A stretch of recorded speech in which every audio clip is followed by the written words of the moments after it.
Meet Crop Planner, the easiest way to plan your farm's income and get everyone organized for the upcoming year. Crop Planner is a simple process to plan your next crop rotation.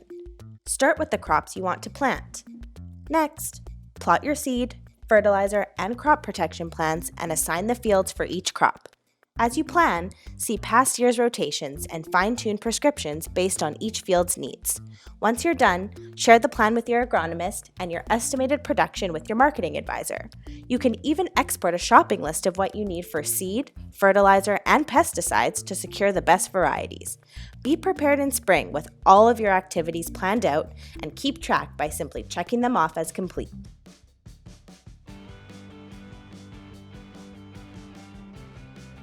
Eric here from Farm at Hand. Just wanted to take a moment to walk you through using the Crop Planner. So let me get myself out of the way here. So right now you're taking a look at my demo account. This is just on the web version. Anything that you see here will be closely translated on the iOS version. So I'm just going to jump over to the crop plan. And I'll show you how you can get started with creating a brand new plan. So let's say, for example, you were starting a brand new year. So we'll jump right into the future here. And when you'll start on this first step, so the crop step, so just deciding which crops you'll be growing. You can actually create them from past years. So for example, let's say you wanted to grow the barley feed from 2020, you'd be able to just select it from the list, or you can create one from here. So that's just, again, deciding what you're growing here. So let me grab a few more here.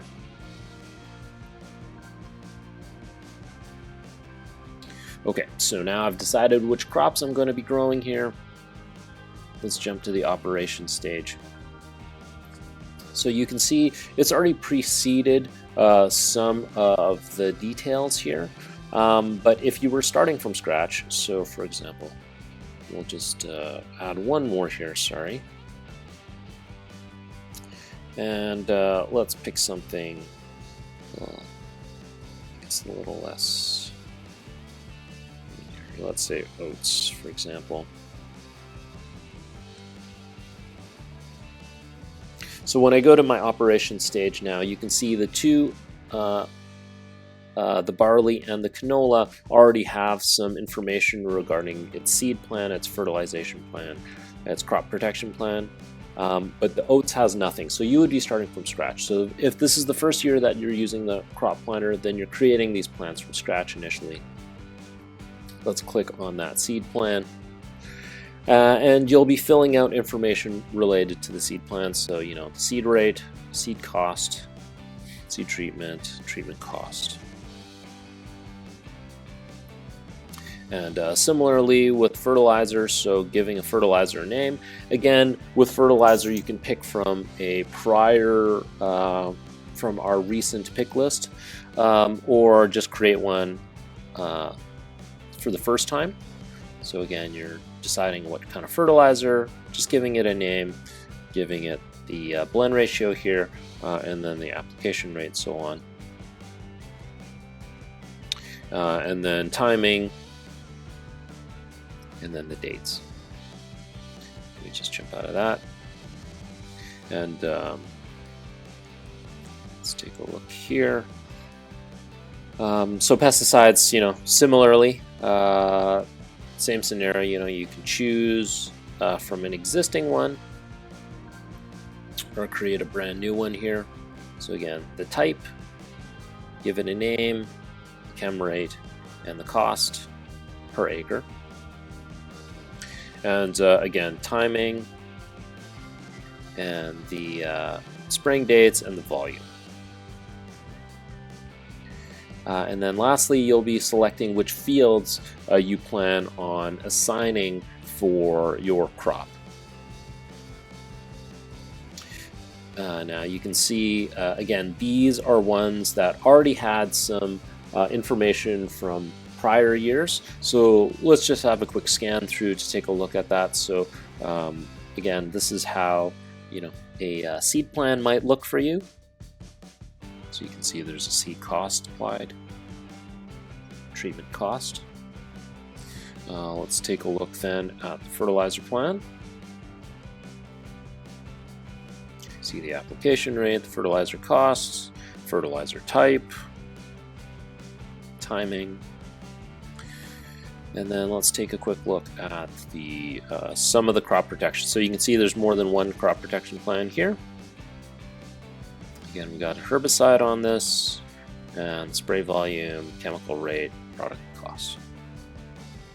Okay, so once you've finished all of those, that's the bulk of the work that you might be doing in a crop plan. Just getting it, set up, all the operations here. Compare stage is where you'll get some insights on the numbers. So, and actually, this is where I think it might be useful for us to take a look at a more filled out crop plan. So let's jump back to a prior year and take a look at the compare stage from that. Let's take a look at this one and see.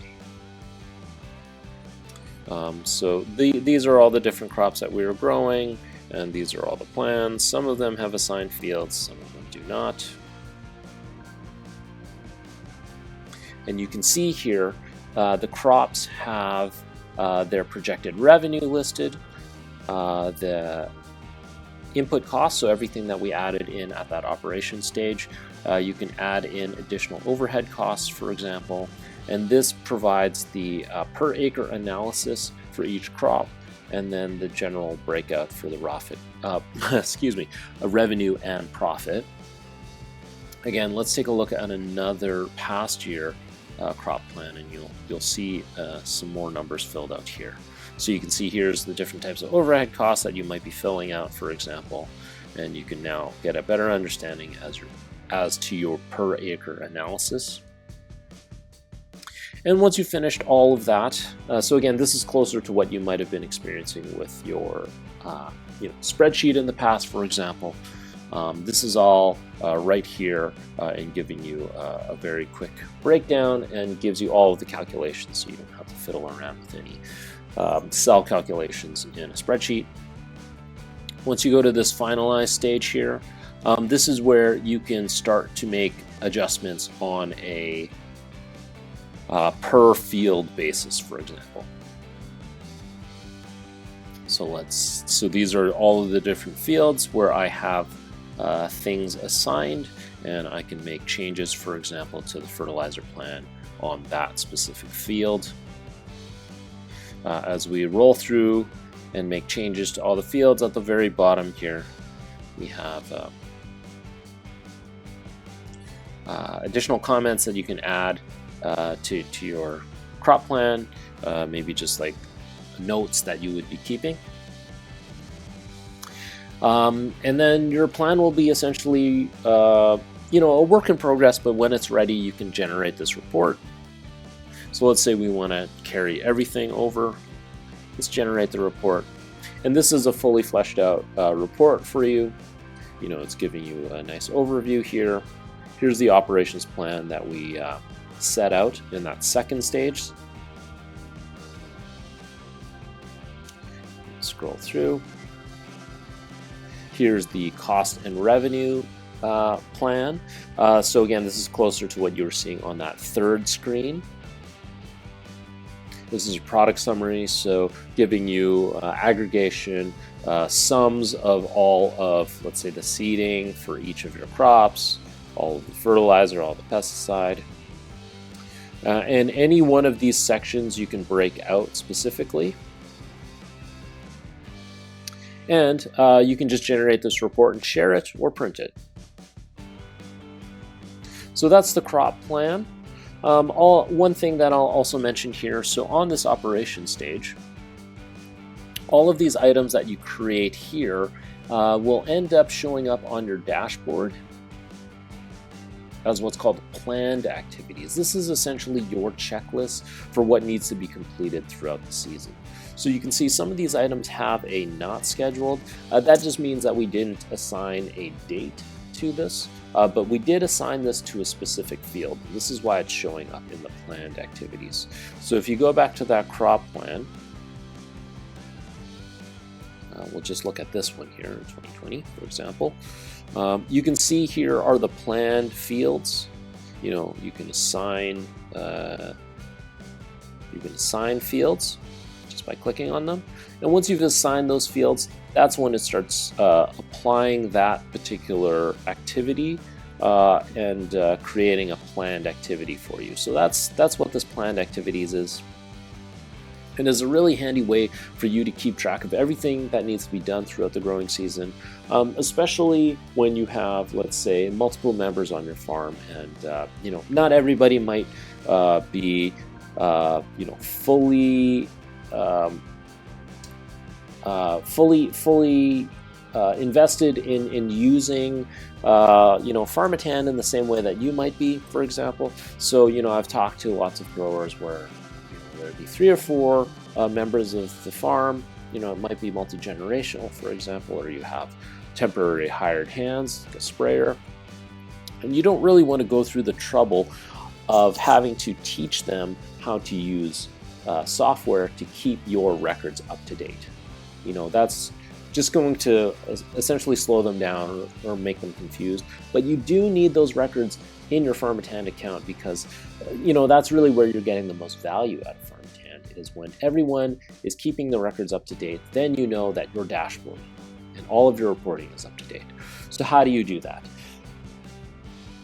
The best way is really to create that crop plan and then have this task list ready to go, so that when in mid-season your spray guy needs to know what needs to be sprayed, where it needs to be sprayed, and that he is marking off that he's completed those records and that he's keeping your dashboard and your account up to date, all he needs to know is to click complete, review the details of this. He might make a change, for example, and then once he clicks save, then it's done. You don't really have to go about teaching him how to use the app. It's already got this task list ready to go. He just needs to click complete. And again, this is the same experience that he'd have on the iOS app as well. So really, really easy to use, really easy way for everyone to stay on top of keeping those records up to date, so that you're getting the most out of Farmatan in your dashboard. So yeah, that's a basic overview of using the crop planner. Let me know if you have any questions. Always happy to help out. And yeah, happy farming, and thanks again for using Farmatan. Cheers.